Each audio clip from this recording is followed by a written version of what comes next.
일리아스 또는 힘의 시, 시몬 베유. 일리아스의 진짜 주인공, 진짜 주제, 중심은 힘입니다. 사람들이 행사하는 힘, 사람들을 종속시키는 힘, 그 앞에 서면 몸이 움츠러드는 힘 말입니다. 사람의 영혼은 힘과의 관계 속에서 끊임없이 변합니다. 자신이 지녔다고 생각하는 힘에 빠져들고 눈이 멀어서 자신에게 행사되는 강제적 힘으로 인해 휘어져서 말입니다. 힘은 이제 역사의 진보에 따라 과거의 것이 되었다고 꿈꿨던 사람들은 이 시에서 증거 자료를 봤을 것입니다. 모든 인간 역사의 핵심 속에서 옛날과 마찬가지로 오늘날에도 힘을 찾아낼 수 있는 사람들은 이 시에서 거울을 볼 겁니다. 가장 아름답고 깨끗한 거울을. 힘은 자신에게 종속된 사람을 사물로 만들어 버립니다. 끝까지 행사되는 힘은 사람을 문자 그대로 사물로 만듭니다. 사람을 시체로 만들기 때문입니다. 누군가가 있었습니다. 하지만 잠시 후엔 아무도 없습니다. 이는 일리아스가 우리에게 끊임없이 제시하는 광경입니다. 말들은 전쟁터의 길들을 따라 덜컹거리며 텅 빈 전차를 끌고 갔다. 흠잡을 데 없던 기마병들을 잃고서 땅에 쓰러진 기마병들은 아내가 아니라 독수리에게 훨씬 소중한 존재가 되었다. 11권 159페이지에서 162페이지. 영웅은 이제 전차 뒤에 먼지를 날리며 끌려가는 물질이 되었습니다. 그 주위로 그의 검은 머리카락들이 흩어지고 그토록 아름답던 얼굴은 온통 흙먼지에 휩싸였다. 이번엔 제우스가 그의 적들에게 허락했기 때문이다. 고향 땅에서 그에게 치욕을 가하도록. 22권 401에서 404. 우리는 이 광경의 쓰라림을 있는 그대로 맛봅니다. 거짓된 위로로 윤색되지 않은 채로 어떤 불멸성의 위안도 없이 영광이나 조국 같은 무의미한 광채 없이 그의 영혼은 사지를 떠나 날아올라 지옥으로 갔다. 운명을 슬퍼하면서 남성성과 젊음을 버리고. 22권 362에서 363. 다른 세계, 평화와 가족이 있는 더덥고도 정겨운 먼 곳의 세계. 각각의 사람이 그를 둘러싼 사람들에겐 가장 소중한 그 세계에 대한 급작스럽게 스쳐가는 환기는 고통스러운 대조로 인해 더욱 폐부를 찌릅니다. 그녀는 외쳤다. 아름다운 머리를 한 집안의 하녀들에게 불 위에 커다란 세발솥을 올리라고. 그리하여 헥토르가 전쟁터에서 돌아와 따뜻한 물로 목욕할 수 있도록. 가여워라. 그녀는 몰랐으니 따뜻한 목욕과는 한참 먼 곳에서 녹색 눈을 한 아테나의 사주로 아킬레우스의 팔이 그를 굴복시켰다는 것을. 22권 442에서 446. 물론 불쌍한 헥토르는 따뜻한 목욕과는 아련히 먼 곳에 있습니다. 그 혼자만 그런 게 아니죠. 일리아스의 거의 전부가 따뜻한 목욕과는 멀리 동떨어져 펼쳐집니다. 인류의 삶 거의 전체가 언제나 따뜻한 목욕과는 아련히 동떨어져 펼쳐졌었습니다. 사람을 죽이는 힘은 단순한 힘, 정제되지 않은 힘입니다. 다른 힘, 사람을 죽이지 않는 힘은 펼쳐짐이 얼마나 다양하고 효과들이 얼마나 놀라운가요? 하지만 그 힘 또한 아직 죽이지 않은 힘일 뿐입니다. 그 힘은 틀림없이 죽일 것입니다. 아니라면 아마도 죽이게 될 것입니다. 또는 언제든 죽일 수 있는 상대의 태도에 따라 달라질 것입니다. 어쨌거나 그 힘은 사람을 돌멩이로 만듭니다. 사람을 죽여 사물로 만들 수 있는 권력에서 아주 다른 방식으로 놀라운 또 다른 권력이 파생됩니다. 살아있는 사람을 사물로 만드는 권력이 그것입니다. 그는 살아있습니다. 그는 영혼을 갖고 있습니다. 하지만 그는 사물입니다. 영혼을 가지고 있는 사물이란 아주 야릇한 존재입니다. 즉, 영혼이 야릇한 상태에 처한 것이지요. 매 순간 그 영혼이 그 상태에 적응하려고, 스스로를 휘어지게 하려고, 자신 속으로 도망치려고 얼마나 애썼을지 누가 감히 짐작이나 할 수 있을까요? 영혼은 사물에 거주하라고 만들어진 것이 아닙니다. 그럼에도 그럴 수밖에 없도록 강제된다면 영혼의 모든 것이 폭력으로 고통받을 겁니다. 무기가 겨누어진, 무장 해제되고 발가벗겨진 사람은 건드려지기도 전에 이미 시체입니다. 한순간 그는 궁리하고 뒤척이고 간구합니다. 아킬레우스는 생각했다.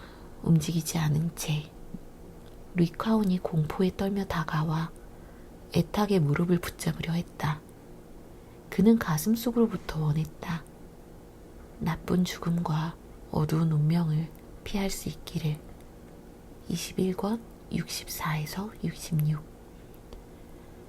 한 손으로 그는 아킬레우스의 무릎을 꼭 붙잡고 간청하고, 다른 한 손으론 날카로운 창을 쥔 채 놓지 않고서 21권 71에서 72. 하지만 그는 곧바로 깨닫습니다. 무기가 그를 비껴가지 않으리라는 것을. 아직 숨을 쉬고 있지만 그는 단지 물질일 뿐입니다. 생각을 하지만 더 이상 아무것도 생각할 수 없는. 프리아모스의 영특한 아들은 그렇게 말했다. 간청하는 단어들로. 그가 들은 건 단호한 말이었다. 21권 97에서 98. 아킬레우스가 말하자 리카온의 무릎과 심장이 무너졌다. 그는 창을 떨어뜨리고 주저앉았다. 손을 뻗은 채, 두 손을. 아킬레우스는 날카로운 칼을 뽑아 목 아래 쇄골을 내리쳤다. 몸속에 두 개의 날을 가진 칼이 온전히 파고들자 그는 얼굴을 부딪히며 땅에 길게 누웠다. 그러고선 검은 피가 흘렀다. 땅을 적시면서. 21권 114에서 119. 전투 상황이 아닌 때 어떤 허약하고 무기도 없는 이방인이 전사에게 애원을 한다면 그를 죽일 아무런 이유가 없습니다. 그럼에도 전사는 잠시 인내심을 잃으면 언제든 그를 죽일 수 있죠. 그것으로 충분합니다. 애원하던 사람의 몸이 살아있는 몸의 기본적 성격을 잃는 데는 말입니다. 살아있는 살덩어리는 무엇보다 소스라침을 통해 삶을 표현합니다.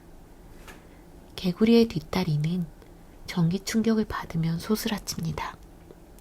무시무시하고 소름 끼치는 어떤 것과 접촉하거나 그와 유사한 걸 목격하면 살, 신경, 근육의 뭉텅이가 소스라칩니다. 다만 다음과 같이 애원하는 사람은 떨거나 전율하지 않습니다. 그는 더 이상 그럴 수가 없는 것입니다. 그의 입술은 그를 제일 겁에 질리게 했던 대상에 키스합니다. 사람들은 위대한 프리아모스가 들어오는 것을 보지 못했다. 프리아모스는 멈춰서 아킬레우스의 무릎을 붙잡고선 그의 두 손에 입을 맞췄다. 끔찍한, 사람을 죽이는 자기의 아들들을 그토록 많이 살해한 두 손에. 24권 477에서 479. 그 정도로까지 불행의 나락에 떨어진 사람의 모습은 우리를 얼어붙게 합니다. 시체를 목격할 때 얼어붙는 것처럼 말입니다. 마치 참혹한 불행이 어떤 사람을 사로잡아 자신의 나라에서 누군가를 죽이고 다른 나라의 어떤 부잣집을 찾아오면 한기가 그를 목격한 사람들을 엄습하듯 그렇게 아킬레우스는 신성한 프리아모스를 보고 전율했고 다른 사람들도 전율하면서 서로 얼굴을 바라보았다. 24권 480에서 484. 하지만 그건 잠시뿐이었습니다. 그 불행한 사람의 현존은 곧바로 잊힙니다. 노인은 말했고 아킬레우스는 자신의 아버지를 떠올리곤 통곡하고 싶어졌다. 그래서 노인의 팔을 잡고 약간 밀어냈다. 둘 모두 추억을 떠올렸다. 한 사람은 사람들을 죽인 헥토르를 떠올리며 흐느껴 울었다. 아킬레우스의 발 앞에서 땅에 엎드려. 아킬레우스도 울었다. 아버지를 위해, 때로는 파트로클로스를 위해. 그들의 흐느낌이 집을 가득 채웠다. 24권 507에서 512. 아킬레우스가 자신의 무릎을 붙잡고 있는 프리아모스를 밀어낸 건 냉담함 때문이 아닙니다. 늙은 아버지를 떠올리게 한 프리아모스의 말이 그를 감동시켜 눈물을 흘리게 했으니까요. 단지 아킬레우스는 그 순간 프리아모스를 애원하는 사람이 아니라 무릎을 붙잡은 부동의 물체처럼 느껴서 태도와 움직임을 자유롭게 취했을 것입니다. 우리를 둘러싼 사람들은 그들의 현존만으로도 권력을 갖습니다. 그들 자신에게만 속하는 권력을 말입니다. 우리 몸이 취하려는 동작들을 멈추고 금지하고 바꾸게 하는 권력이 그것입니다. 물론 길 가는 어떤 행인이 일종의 안내판처럼 우리 걸음걸이의 방향을 바꾸게 하진 않습니다. 하지만 우리가 방에 혼자 있을 땐 손님이 와 있을 때와 똑같은 방식으로 일어나 걷거나 다시 앉거나 하지 않는다는 것이지요. 그런데 죽이려는 생각이 생겨나기도 전에 인내심을 겨려한 동작이 생명을 앗아버릴 수 있는 사람들에게는 사람의 현존이 갖는 이처럼 정의하기 어려운 영향력이 없습니다. 사람을 그처럼 죽이는 전사들 앞에서 사람들은 마치 존재하지 않는 듯 움직입니다. 순간 무가 될 수 있는 위험에 직면해 그들은 무를 모방합니다. 밀어내면 쓰러지고 땅 위에 쓰러진 채 그대로 머뭅니다. 그들을 일으켜야겠다는 생각이 누군가에게 우연히 들기 전엔 말입니다. 하지만 그렇게 일으켜 세워지고 정중한 말로 칭송을 받더라도 그들은 그런 부활을 진짜의 것처럼 받아들여 감히 욕망을 드러낼 순 없습니다. 분노에 찬 목소리가 언제든 그들을 침묵시킬 수 있으니까요. 아킬레우스가 말하자 노인은 몸을 떨며 복종했다. 24권 571. 그렇지만 애원하는 사람들은 적어도 그들의 간청이 받아들여질 경우 다시 다른 사람들과 똑같은 사람이 될 수 있습니다. 반면 훨씬 더 불행한 사람들이 있습니다. 죽지 못하고 평생 동안 사물이 된 사람들이 그들입니다. 그들의 일상엔 어떤 놀이도 한가로움도 없고 저절로 생겨나는 이유 없이 자유로운 행동도 없습니다. 그들은 다른 사람들보다 더 낮은 사회적 지위에서 훨씬 힘겹게 살아가는 사람이 아닙니다. 그들은 인간의 다른 종, 인간과 시체 사이의 중간 존재입니다. 어떤 사람이 사물이라는 사실은 논리적 관점에선 모순입니다. 그런데 그처럼 불가능한 게 현실이 되면 모순은 영혼을 분열시킵니다. 그 사물은 매 순간 한 남자 또는 한 여자이길 소망하지만 어떤 순간에도 그 소망은 이루어지지 않습니다. 즉 죽음이 평생의 삶 속에서 지속되는 것입니다. 그 생명은 사멸하기 훨씬 전부터 죽음에 의해 얼어붙은 생명인 것이지요.